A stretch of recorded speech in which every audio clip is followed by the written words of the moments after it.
Spokane listens when business talks. Welcome to Business Talks, the region's only local business talk show with your host, Ryan McNeice.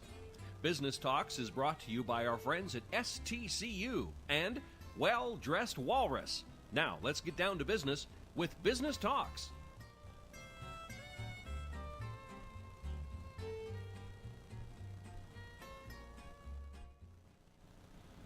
Welcome to Business Talks. I'm Ryan McNeice, and I'm Erik Wolfrum from Education 101. We're doing a special Business Talks and Ed 101 today because we are here chatting with Marty Dickinson and Kim Pearman-Gilman to talk about the CVSD bond. There are numerous business issues, monetary issues, and education variables to discuss. Absolutely. So let's jump right in. Tell us what we're looking at here with the CVSD bond this year. Well, we have been working at this for quite some time. Ballots for the 2018 levy and bond will be dropping really probably today throughout the week. But the voting day, if you will, is February 13th. Okay. And we're asking our citizens to help us address some pretty significant overcrowding issues in our two high schools. We have a middle school it's Horizon Middle School, go Hawks, 37 years old. And I always say if you had hundreds and hundreds of teenage kids coming through your house for 37 years Right. and not updated that, it might need a little maintenance. So we need to update that to current safety standards and many other things. And we really do have a growing middle school population, and so we need to build an additional middle school. So all of that, we're reaching out and we're asking, and we can do this without raising the tax rate. We have an opportunity here to be able to renew a bond that is expiring, and Okay, so time give is us, critical. Marty, give us, as both of you, as the co-chairs of the CVSD bond campaign, that is one of the frequently asked questions, of course, that the public is asking, is how much will this cost me? Are my property taxes going to be increased? So explain that a little more in depth so individuals understand that it isn't an increase in your taxes. Well, the way the school bonds work is that they're done over time and they expire over time. And a school district that's growing like ours is going to need to replace them. One of the things that we did a lot of work to understand what people in our district really wanted, and basically they said we want safe schools and we want to reuse as much as we can of the schools that we have, and we want you to make them more closed environments so that they are safer and so that learning can happen better. We had a lot of open schools. So in the 2015 bond, that we raised a lot of money, made a huge state match, which I think is really important for people to also understand, is if you don't vote bonds in your own district, you can't get your state match. So the money from the state's going to go somewhere else to another school district if you don't take care of your own by saying, hey, I'll invest in my schools. So the 2015 bond is still in place, but we were very careful with that one not to raise the tax rate from the previous bond that funded the high schools way back when. 17 right? years prior. 17 years before. Yeah. So you're just building and really maintaining. That one's going to go off and this new one would come in. So people are going to still have the same tax rate.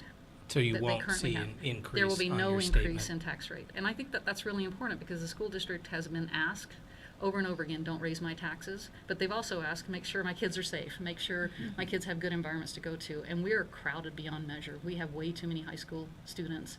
And if you step back and you say, today, with 68 kindergarten classrooms throughout the district. 68. 68 started in the fall of this year. We're going to have a need for more middle schools and a need for a third high school. Well, and Erik, through ESD 101, sees that on a regular basis in many of the districts in Eastern Washington as potential overcrowding, class sizes, technology. Erik, infrastructure-wise, what are some of the questions that you're starting to see come up that Marty and Kim could speak to? Well, and I really think that that's interesting with the 68 kindergarten classes.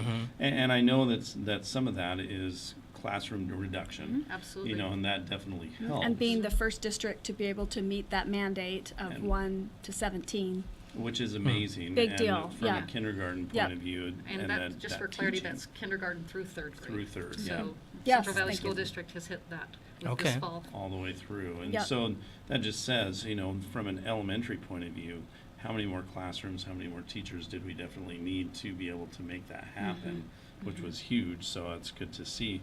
But I think that is one of those pieces that we're going to need, is that as we start to think forward, Horizon's already overpacked, the high schools are as well. And so I think it's an important piece. One of the things that I guess runs through my mind too is if I hear you correctly, we're replacing a bond. Is that right? And are we replacing it in this vote with a bond and a levy? We have levies completely separate. Is it gonna be Yes, completely separate? separate. Yes, Okay. bonds and levies; those things are totally independent of one another. We are looking to replace our levy as an ongoing Right. basis. That's very important. That covers things from, our wonderful music programs to our band programs to all those extracurricular things that really kind of make a well-rounded student, sports, whatever that might be. And you kind of go back to this notion that we have often said of, a community is known by the school it keeps, It's true. You or by bet. the schools it keeps. And as business people, and I think for Kim and I to return and do this and have the opportunity to do this again, because we do like to look at it as an opportunity. Yeah. But to really put ourselves out there yet again, like we did in 2015, I think we're doing it. And I think I speak for both of us on this. One, that the transparency and the financial stewardship in which the school district has planned for this growth, and the timing in which they've done that, because in 2015 we had grade schools that needed to be brought up to safety standards. We had middle schools that needed to be addressed. All the while we knew, and our citizens have been telling us, we need a third comprehensive high school, hands down. But oh, by the way, figure out a way to build it without raising our tax rate. Right. And so the school district was really diligent and really quite patient in saying, you know what, we can't do it all in 2015. So we're going to ask you to address the immediate needs of safety and Priorities let us first. prove to you that we can be really good stewards here, and we're going to be completely open for you to see how this goes, of which they've done a masterful job. And Kim and I watched that, and I was in, it was like, well, this is a no-brainer. We're going to jump on this boat again, because now we're ready. We've been diligent, we've been patient, and the district has been thoughtful around, okay, now's the time. And not only, I think, are we ready, but I think you made a good point. A couple aspects there. From a business standpoint, you're absolutely right. Real estate-wise, what conversation do any of us have in real estate, whether it be location of the home or the apartment or otherwise, excuse me, where the first question that comes up is, what district is my child in? Absolutely. Which school is my child going to? And then secondly, obviously there's a property value issue there Right. that we should all be very pro bond in that sense, because I do believe it raises the valuation of your home. But almost more importantly than value of real estate is the pride. I think I am a Valley resident, and I do believe CVSD has been a steward of that money in 2015. I would welcome anybody to drive around the valley and see that you're going by, whether it be Ponderosa Elementary, whether it be North Pines Middle School. North Pines Right. Middle Adams School, Opportunity. Evergreen, Sunrise. It has been shown how they have been able to expedite and keep on track, not only economically, but timing-wise. Absolutely. So when you say we are ready, I think, just to add a little bit to that, it's always nice to look back and say, Yes. what has CVSD done Yes. previously? Right. And it's a pretty darn good track record. Well, and maybe, Kim can speak to this, of being able to leverage those dollars to build a new elementary school and North Pines. Yeah, so those were two projects that we didn't think the 2015 was going to be able to accomplish, with the state match, but also with an additional program that Okay. the school district was able to go and get additional matching dollars for the class size reduction, as well as that. They got 2 more schools out of this, on top of refurbishing the other, what, 8. 15 schools were Yes, touched all yeah, together. all 8 together. Within major that same renovations. budget. And North Pines really needed a brand new school. Absolutely. That was not a safe environment in terms of being so close to the road. Right. And it was masterful how the district got hold of the property behind and was able to build that out without losing the school to be able to transfer them. There's been just so much great stuff from the district, but as administrators and really thinking about this, and they've worked alongside a great committee from the community that have worked with them for the past 8 years on really testing what should we do next and how can we do it and be very thoughtful. Jay Rowell Right. from the school district is just an amazing leader that really thinks about each one of these. They've had just what I would consider top-notch work at all the schools, and we haven't thrown anything away, right? We've been really, really resourceful as a district to make sure that the buildings that could have renovations have renovations. Right. So even the same thing is true for Horizon. Yes, 37 years old, but with the right renovations, it's a lot cheaper than a brand new investment. Yeah, Where we being can't do resourceful. that is we don't have a third high school. Right. And we have to leverage Yeah. what that's going to do for us. But to be able to take schools to make a lot of open concepts into closed concepts and For to- safety purposes safety and as well classrooms. as learning environments too. We always laughed because we remember when our daughters were in there, and my 19-year-old will tell stories about if you would cough in one class, Oh, it's true. you would sneeze, the next class over would say, bless you. You know, Well, because you both have everybody- reminded me how old I am with Horizon, 37 years. I went to both Chester and Horizon, so I remember those You're stories. very old. I know, thank you, thank you. You said I was gonna let it go, and then Kim brought up Yeah. again, I'm like, okay. We need to Yes. talk Really, about those it. are that Yeah. old? But truly, the regentrification of our community here in the valley, It's amazing. exciting. It's fun to go and to be at those ceremonies too when we're opening the schools back and to see the community pride. Right. Yeah. I kind of tag on to what we've Ben Small has been saying, which is a community is known by the schools it keeps. I also believe this is true, that a school is known by the community it creates. And what we're creating in these schools is not just a school, but it's a community. It's a place for our kids to grow up. It's a place for us to come back to, for a lot of other things to go on. These buildings are used way more than just school hours. Oh, absolutely. Right? Yeah. And so Yeah. they have to be robust. And I would say the architects, the GCs, and all their subs have just done an amazing job. And they've taken such care in it. Yeah. It's really fun to be at the ceremonies because you can tell they gave of their souls Yeah. in recreating these spaces. And it's really fun There's to a lot see. of community pride. There's a ton of community And a pride, lot of that's cool. unification around it. Yeah. You know, it's been a rallying cry, I think, for a community that had not passed a bond in 17 years. To see them come together in 2015 and really come together, I mean, for the opportunity to lead this effort, it's been really awesome because the business community, the Spokane Valley Chamber of Commerce, you know, the City of Liberty Lake, I mean, there is just this massive kind of groundswell. Joint collaboration. Yeah, and right. it's just been something that has felt really, really good to be a part of this opportunity where you're not fighting it as much as you're really trying to tell a pretty awesome story. But I think, you know, that the piece that's really, really important here is we have 2 high schools that have capacity for about 3,200 kids. Right. And currently, you know, we're sitting at approximately 4,300 kids, right? I And that's mean, the total they're between the packed 2 in. high schools. they are packed in there. And come 2021, if we don't do this now, one, we miss the window in which we get to bring forward an expiring bond and keep the tax rate, you know, so that it's not being increased. Level. If we don't do it now, that won't look the same in 2021, but the growth won't be stopping, No. right? Right. So we're not It going to won't have be. addressed the issues. So that's why this window right now and why we are just really out there trying to inform people that now is the time. I was going to say, I think Now I've it heard is the phrase, time. the time is now, the Yeah. time is now. We're going to take a short break here in just a second, but Absolutely. from an ed standpoint, we hear STEM and science, math, et cetera. Is that something that would be in the levy or the bond? I think that's a question that our population out there would be looking at. Is that something, further programs in the STEM-related academic curriculum, is that more levy-related than bond? Programmatically, levy related, yeah. Okay. But what I will say too is that show me another school district like anywhere that's taken two old grocery stores and repurposed them into learning centers and into high schools, and schools that teach, Spokane Valley Tech, to be able to SVT. teach, the science of fire, and to be able to teach STEM programs. Everything that's going on in there, it does show you the innovation that this school district, to Kim's point of being resourceful and repurposing things. I don't know if you can go find another school district that has been that innovative And utilized what and resources you had. reutilized empty space that helps everybody, helps the community, helps everybody. But They've been very resourceful. very. So. Well, let's take a short break and come right back talking about the CVSD bond. Thank you. Hi, this is Kurt Stockwell with Well Dressed Walrus. We are a local website design and development company here in Spokane.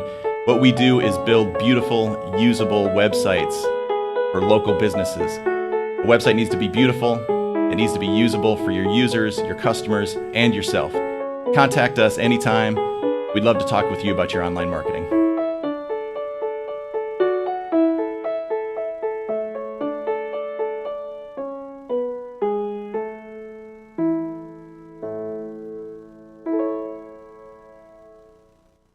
The economy is getting stronger. Banks are lending again, and interest rates are at historic lows. Now is a great time to buy your dream home. The caring and knowledgeable professionals at Homes for You have been helping people just like you for over 20 years. They take the time to listen to what you want and will help you find just the right home in Washington or Idaho. Real estate is what we do at Homes for You, 928-5782, or visit online at homes4uspokane.com.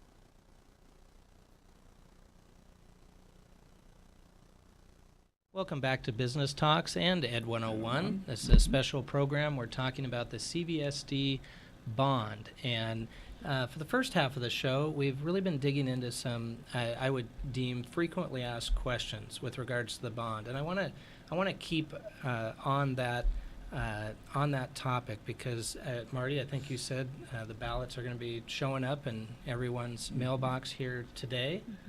And let's be frank, that's the first thing you end up talking about. That shows up on your counter, you open it up, you're talking with your spouse or significant other, etc., and you start asking each other, what are these questions? What are we being told? What are we hearing in the community? Is this true? Is this a myth? How should we vote?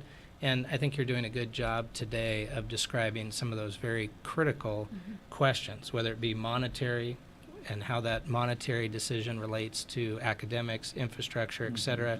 Let's continue with that. What are some other issues that are imperative that the public does know when they're making this vote? Because it is a critical vote. We mentioned the first half, the time is now in the sense that there really is a window here economically, politically, to do it. Yes. What are these questions that need to be answered so that the voting public has the true facts? I think the things that we would want you to know is that this is an investment, that we've really thought about it from that perspective. I want to say this from the standpoint of my kids are through school. My kids are older, they've all graduated, but I know from a business perspective and from a community that I want to live in, and this is a community I chose from the East Coast some 30 years ago by doing market research, and That's one of the biggest interesting. things that was important to me were the schools, and I chose Central Valley schools for my kids to get their education. So you're literally living this all three decision. have all gone through this. I want this to be the place that they want to bring their lives back to and raise their kids and my grandkids and my great-grandkids. And if I don't make an investment today for that future, I'm going to let that slide. And if we drop the ball now, we are really not doing our job for future generations. So somebody else made the right decisions years ago for my kids to have schools, and I want to be there to help pay it forward from that perspective. But what's important, I think, for all of us to understand is that we are growing. And every other school district in any other place that's grown has had to add high schools. You know, sometimes we say, oh, Bears, Titans, you know, and sure, that does matter, but plenty of school districts have more than 2 schools, but they started out with 1, then they went to 2, then they went to 3, then they went to 4. So that's what happns. And it's not like we can say we're just not going to build schools. Yeah, we're done growing. We're done growing, or we're done Which educating. is contrary to... No, I mean, if you want a crisis, don't educate people, right? Education is the one way that we all have in a public education to do something better for ourselves, right? And to do something better for our community. So the 3rd high school is a must. we're already way overcrowded. We have Well, to have a third high school. I think the overcrowding point is significant. Yeah, Marty, and I tell would us more say about that a couple things that Kim and I have heard as we have been out in the community is we'll just add more portables. So Central Valley High School currently has 12 portables. University High School has 4 portables. I'm just not sure from a safety standpoint that's It's not not safe. the optimal option for our students. But also from a learning standpoint, it isn't either long term. It is not a long term solution to Right. just keep doing that. To stopgap. And I think Right. that it's important for people to understand too that, again, that growth will not stop, and so the district will be faced with some pretty significant decisions to make around how are we going to, if we opt to not seize this moment, how are we going to solve for this? And as you look around and what other districts have had to do, split schedules for kids, again, not optimal, right, for anybody. Yeah, how many lunch periods are already at both high schools? Multiple, That's like what I multiple understand. lunch periods, right? So again, If you can get into the lunchroom because there's classes in there. Yeah. right. Because So, of or there's, overcrowding. teachers that are moving, that are literally teaching off of carts, right? These are not necessarily, these aren't bad things because our teachers and our school district do an amazing job of accommodating all that. Again, working but it's with not the resources sustainable. we have, Right. but can we do better? Not sustainable, and we can do better. And you got a district that is standing before you to say, you trusted us, we did what you asked, and we've come back now, and we're asking for your trust so that we can move forward and continue to have this great sense of pride and to be, really developing these outstanding young individuals who can be going to our community colleges, who can be going into our trades that we so desperately need, who can be going on to four-year educations, so that people like us are employing these individuals. Right, and our Right. respective chambers of commerce are, it is a circular. It is. It really is. Argument to bring them back to a productive Yeah. area. Yeah. And that's what we're trying to do. And you point out this just a little bit ago. It would be so contrary, economically, educationally, to everything we're trying to do with our respective chambers to not grow. Absolutely. And yet, Right. if we are in fact going to grow, to not think that we're going to need, whether it be the third high school, fourth high school, et cetera, but in this case, the Yeah. third high school, Yeah. would be completely contradictory. And I think another thing that goes right along with that when we start talking about the academic side from that education piece is having the right facilities. We talked about the safeties of the portables, talked about some of those other things. Do they work? They work. Right. But it's not ideal. And if we want to build, the future job seekers for our community, we need to have a better, in my mind, we need to have a better setting to be able to do that. You talk about STEM. We do have some great programs in Central Valley. But when we're sitting there crowded and you're trying to teach STEM to 37 kids with one teacher, it's so much more difficult to do that and build a good education. And I think that's part of what this is all about, or should be thinking all about, is how are we thinking about that academic side, especially if we're breaking even on the taxes that go along with it. And not raising the taxes. Yeah. And, I think, Kim, your story embodies probably a significant chunk of the voters here, because you do oftentimes hear someone like myself that has young kids in both elementary, middle school, high school type setting where, well, this affects my kids right now. Well, of course it does, and that's right in front of you. But your story, which many voters are the same, some voters would have the positive statement that you have, that I want to give back. I have this opportunity. You do hear the stories occasionally of the voter that says, my kids aren't here anymore. What do I care? Right. But I think you're filling in that blank. This is why you should care. Absolutely. It's imperative that we care. People cared before us, right? Yeah. We need to care for the next generation, I mean, I so they even can Sounds care. logical. So they can care for us. If you really think about it, I need them taking care of me. Okay, now we understand. So We're there's a back to little the age self-interest thing. in it out there. Yeah, okay. But it's Horizon true, and is I mean, old. I have 3 children too that will have gone through, and it kind of in the teeth of the overcrowding, none of which will have reaped the benefits of Chester Elementary having been remodeled, Horizon and or University High School. But I look at it like, you know what? the kind of education and the opportunity. I went to South Pines Elementary, Evergreen Middle School, and Central Valley High School. And Gosh, I'd forgotten you were a Bear. Go Okay. Bears. Yeah. Go okay. Titans. Hey, at least we're It's both a split Cougars. family. We're both Cougars. We're both Cougs, that's right. We won't mention talk Eric the about Eric Husky and his down purple there. shirt, Purple. but Yeah.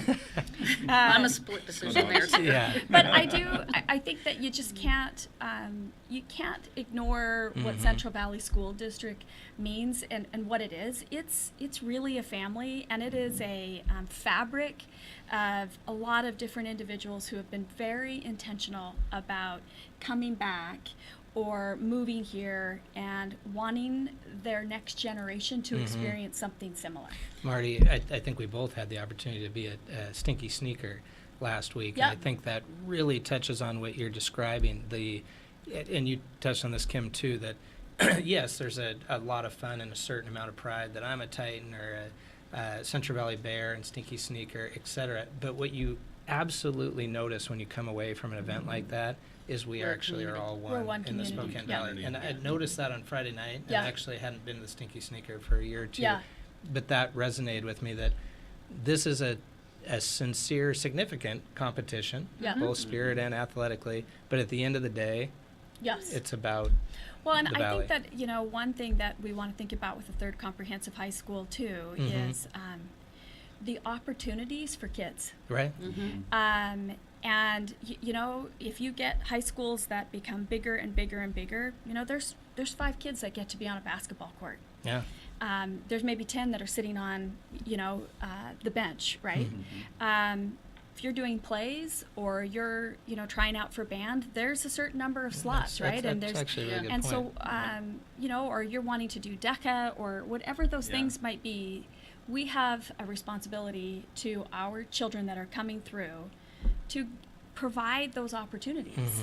And in because maybe higher again, proportions. Right. It's what creates communities, and it's what creates healthy, contributing citizens that want to give back. Right. Yeah, I This think is- it's a business investment. It- I really yeah. want to stress that in a couple seconds here, because if we have a growing, and I know this from the work that I'm doing in the community in my day job, This isn't this it. is our night job.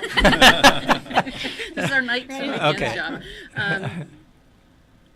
All volunteer. We always want to make sure everybody understands that. Yes, it's all volunteer. Everything's volunteer. Yeah, well, that's for the- important, for though. It the shows- Not paid by the citizens district campaign. by It, any it means. shows your Yeah. passion for doing this. But it's a business investment from the standpoint of we are growing. I mean, we have, just pick up the Journal of Business, pick up the Spokesman Review, read the Inlander. You'll see the companies that are coming here and investing in the valley. And my husband sells real estate. He has to be able to find homes, right? For these people transitioning. But he also has to find a school for their kids. Yeah. Absolutely. And that's a really, really big factor. We have to house our kids. We have to educate our kids. They can't just get educated if we don't give them the space and the right tools, Right. bond and levy, because the levy's going to deal with tools that they're going to need, the right infrastructure to do that. But a true safe learning environment is super important. We all know that today, right? And we have to address that Well, and and address it head on. you both have done a good job of explaining both the tangible and intangible, whether it be structure, again, monetary issues, investment in our community, but the pride in the area in which you live is what's part of that circle of bringing Yeah. folks back to Absolutely. the valley. Thank you both. Appreciate it. This is a critical vote It coming really up. is, and we It need is. people to vote. Well, and Yeah, on that please. note, Get out and vote. what is the best way to direct our listeners or otherwise to find out even additional information to even clarify what we're talking about today? What's the best way? Well, we have a website, which is cvschools.cvpowered.com. Okay. So great information is on that website with multiple links around planning that's going on around the third high school, information around what happened with the 2015 bond, how this affects you personally. You can do the mathematics if you really want to know exactly what this is costing you on a per thousand basis of the value of your home. But if we were to ask anything between of our citizens is be informed, understand the facts, and be good advocates and voices, and vote. Right. Yeah. Voting is so incredibly critical. It's exercise. It's really important. It's about citizenship. Well, as No. they say, your vote counts. It And this really, is an really important does one. count. In this case, And we we need believe if you read the materials, and if you get educated, you will vote yes. Well, thank you both, and thank you for your volunteer time as well, and It's an honor. and your It passion is, for doing absolutely. this. I'm Ryan McNeice with Business Talks. And I'm Erik Wolfrum with Ed 101. Thank you so much. Thank you. Business Talks is produced in Spokane, Washington by SpokaneTalksOnline.com, which is solely responsible for its content. Ask a question, recommend a guest, and hear this program again online anytime at SpokaneTalksOnline.com. Business Talks is brought to you by our friends at STCU and Well Dressed Walrus. Business Talks wishes you good business and a good day.